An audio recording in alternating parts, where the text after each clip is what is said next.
Hi, it's Constant Angler. There's a river behind me here. I've come float fishing today, and I'm going to stick a ledger rod out as well for mullet.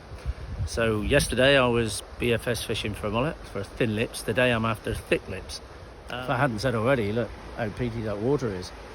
That's the rainwater. I thought that would have gone on through by now, but obviously there's a bit more up on the moors than I'd anticipated.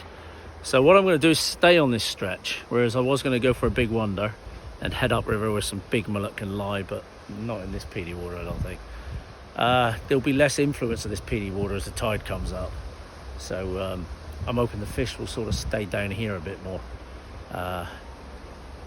where there'll be more salt in the water, or more influence from the flooding tide.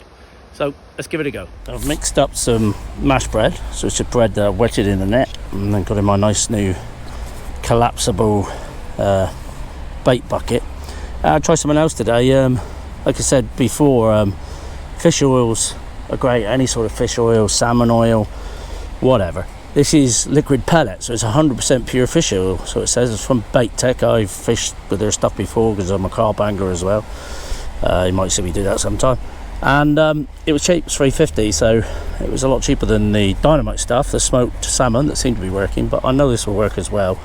There's just a little squeezy little bottle. I'm going to put a bit in. There we go. And mix it up in here. And this will be plenty of groundbait. You don't want to put too much in. Some mullet anglers don't use groundbait at all. I'm one of those that swears by it, but you've got to put it in the right quantity. So where I'm fishing here now, fish will probably be in this pool anyway. They may or may not, they might have dropped down below, but they're going to come up through that bridge, and what's going to happen is they're going to head upriver as soon as they can, swimming, maybe dipping down in and out. If I can get a bed of bait down there, smallish bed of bait, then I'm going to hold them there. So I'm going to ledger just over there and float fish here out in front of me, and hope to do exactly that with me ground bait. So as I got into the mullet fishing again, I thought I'd upgrade my kit a bit, and I've got a nice new Drennan specialist twin rod Holdall, so I can have my rods set up before I get here and get fishing a lot quicker. So it's great for quicker sessions. Just pick it up nice and easy. You can undo it down the middle. I've got two rods set up in there. I've also got a shorter float rod in there that's not set up. So I'm going to stick a ledger rod out there first, which is a Drennan specialist twin tip dual 12 foot 1.5 pound test curve. I've got 4 quivers for this. I got from, I think it's at the minute 1.5 ounce up to 4 ounce. It comes with a 2 and a 3 ounce. You have to buy the others separately. They're not cheap, about £15 each, but worth having. I got the 2 ounce one on today because the softer the quiver, the less resistance fish will feel, and the better the bites you'll get. And paired with that, I've got the Cadence CS6 reel. That's loaded with £6. I think it's actually Drennan float fish, but I'm not too worried about that. Feeder line would be better, but that'll do. So I don't know whether this is going to work, but it works for carp. I'm going to pop up some bread. So what I've got is I've got a bread punch here. This one's called Bandit. You can get all sorts of ones. Metal one's probably better. And I've cut a disc out of a crust, and then 3 discs out of an ordinary loaf of bread, and that I'm going to put onto a hair rig, and the idea is that that'll pop up off the bottom whatever depth I set it, with the hook sat just underneath. Now I'm not too worried about that because bread swells up, and I'm hoping with a bit of crust this could be more buoyant, because I tried this the other day and I only had 3 discs of bread and it wasn't popping up. But I can see down here whether this is going to work or not, so I can have a real good look and assess it, because I'm not convinced it's doing what I want it to yet. I'm using, I don't know, maybe I'm using too doughy a bread, which is why I'm putting the crust on. I'm leaving it out in the sun. I'm not too worried about that. We'll see what happens, but you need a hard surface to push down on. So I'm using the top of a tackle box, but you could use a bucket, top of your bucket or something like that. And then you get a little tool, it's Corum tool, and the little bit of a trace I got is a Corum quick stop trace. So what I do to start off with, get the camera right. What I do to start off with, so I've got a cage feeder on here, just a little one. That's on a loop, and I've got a stop bead on that loop. I should have tried a shorter one and had it on the knot, but that bead will come off should this break. But it's going to be a little bit of a boat effect, and I've got a very short 4-inch hook link. and it's got a hair on it, which us mullet anglers don't normally do. We're obsessed with the hook not being not showing. Some people are. I've never really found that too much of a problem. I've fished bread punch and caught mullet before, so I'm not that worried about a hook being exposed, as long as it's a dull hook, as in this, like this one here. This is a size 12, I think, so it's not too heavy. What I'm going to do is put the needle on the bread, on the end, the stop on the end of the needle, and push that through how I want it to go. And then you just take the stop out the end of the needle. It goes horizontal like that, and there's your bread stuck on there with your hook underneath. Now, I must admit, I would prefer a shorter hair than that, so if this doesn't work, I won't rule it out. I'll get a little tie them up myself, because they're easy enough to do, and I might even put it on a D-rig on the back of the hook, so the hook's right underneath it like that, so when they grab the bait, it's swelling up, they'll definitely get hooked. Well, that's the idea. But we'll chuck that out and see if it floats. That'll be a start, won't it? And then we can always do a fresh bit. So, as you know, if you watch my channel, I'm always experimenting. Well, those ducks have just made a mess, so I'm going to have to go down here a bit. And I'm just dropping it down there, and that bread is actually popped up off the bottom. Now, I don't suppose it's going to stay like that forever, but it is actually doing what I want it to do.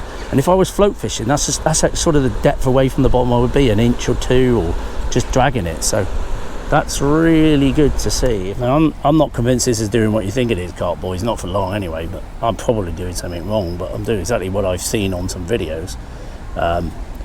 What I would probably do is sandwich a little bit of white foam in there, or something like that, or floating white corn, to make sure that it stands up, but we'll go with that. See what happens. Let's put some bread in the feeder. So you can see I've liquidized this bread. I've done it various sizes so it grips the mesh. That's actually a couple of days old. I kept it in the fridge, so I was going to go earlier, but the weather was atrocious. And I'm just going to flick that out over there, away from the ducks. I don't want it in such shallow water that the ducks are going to have it. So we don't want ducks or geese diving on it. Pop it in the rest. Sure, I'm filming. And then all I'm going to do is get behind it and watch the tip wind until the tip just slightly bends around like that. Just set the tip. I've got the drag set loose, because if I get one it can tear off and not pull the rod in, because I think they're going to hook themselves on that. But I mean, we'll keep an eye on it and see what happens. If I start getting lots of rattles and things on the tip, then I'll bring the float rod in and concentrate more on that. How confident am I? No. I'm relearning this ledgering. I know short hook lengths are good, but I used to catch them on longer hook lengths. I really do feel it depends on the size of the fish and how they're feeding. Small fish tend to do this a lot. Big fish, they've got bigger mouths, they just get it in there quicker, and they'll turn, swim off and hook themselves. Boat rigs, quite possibly. I know mullet anglers that do it. A simple running ledger with a 6-inch hook length can be all you need sometimes. Of course, there's the wishbone rig that's very famous at the moment with Paul Bassman Gordon and Martin Larkage. The fish, ledger fish for mullet 20-30 years ago, and we used to use running line feeders then, and very small hooks. This is size 12. We used to use size 16s and 14s with little bits of crust on. I think we used to cook and make even harder. It's a long time ago, but they were straight on the hook, not on the hair. I don't see mullet anglers using hair rigs. That might be something that doesn't work out, but I love trying things, and I like this little popped up bread thing, because I know it's that far up off the deck, or it should be. And if it's not, if it's got full of with water, which is what I think happens, it'll sit down, and it's still going to be quite a buoyant bait because of the way we rigged it. So where I want to be fishing.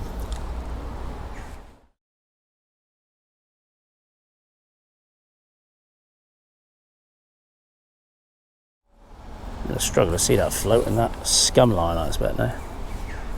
Come on, fish.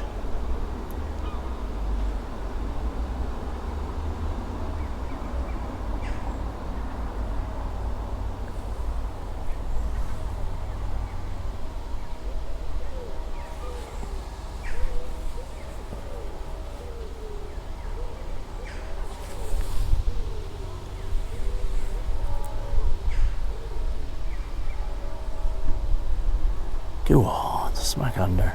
There he is, moving through there nicely. Just to show the depth is changing so quickly.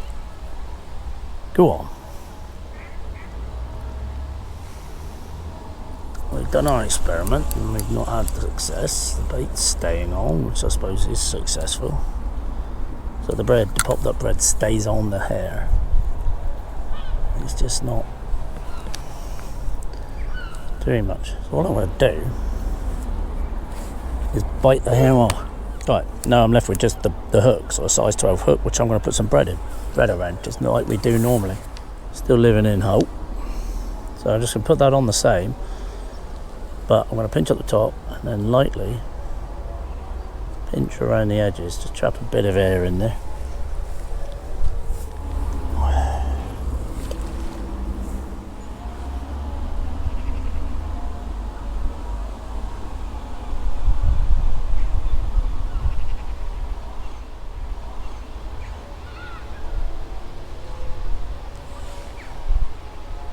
I think I missed the best of the tide. Normally I'd have been moving on up through pretty soon, chasing the fish, but because of this peatiness of the water, oh yeah, got one. Oh, one dink of the float that was. It feels good, it's staying down. No, he's not huge, but it is a mullet at last. So you can catch them. He's fighting very doggedly. He's not going on the long runs, which normally is a sign of a big fish, but he didn't look that big when I saw him. Now he's pulling a bit. I don't think he's a big fish. I think that's why he's doing what he's doing. I don't know. Now he's pulling. He ain't small. Yeah, he ain't bad. It's a long fish by the look of it. But yes, we got one after all that time. Change of depth. Fishing further. Now he's going. Now he's waking up, this fish. Yeah, he's not a bad one. Good one actually, I think. Just the bigger ones, they just go down. They often swim towards you. He knows he's hooked now. Play him lightly because I don't want to lose him. Oh, at last. Actually dinked under and then went down a bit more. So I managed to hit him because I was watching my bottom rod. Yeah, he's a good solid fish, this one. Don't want to lose him. We're definitely filming, aren't we? Yes. You can see he's just shaking his head, staying down deep. I want him away from the bottom rod. Oh no, he's not a big fish. It's a solid fish though, I think. Oh god, stay away from the bottom rod. He's a flipping dogged fuddy. He wants to be down on the bottom near the bank. You see him down there? I'm watching too much. He's not actually that big. He's just a fit, solid fish. I'll try and bring him over the net and in. Yes, hopefully we got that. Oh, it's leaving there a minute. Let's have a little breather. Yes, we got one after about 3 hours. I need a slack on that. Lift him up. Yeah, he's a fat fish. Not bad size. I can feel his weight.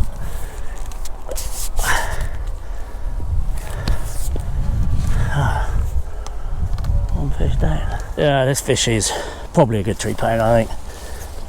Let's sort all this out. Maybe not always. They're very fat fish when you see them. The usual stamp. Nice thick fish. Get him back in the net and let's get some more.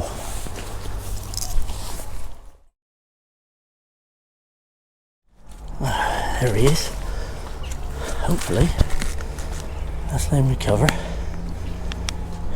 He's just in the fold of the net there at the minute. He wants to swim up with the flow.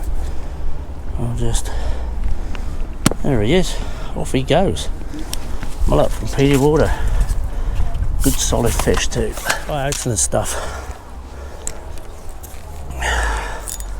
So yeah, you can catch them in Peaty water. Far from ideal, but I'm gonna straight away, sounds stupid, but I'm gonna add an inch to my depth, because I know that tide's come up that far whilst I've been messing around with that fish, and I'm gonna fish same sort of area in the hope of another, and I'm gonna put in a scoop of ground bait.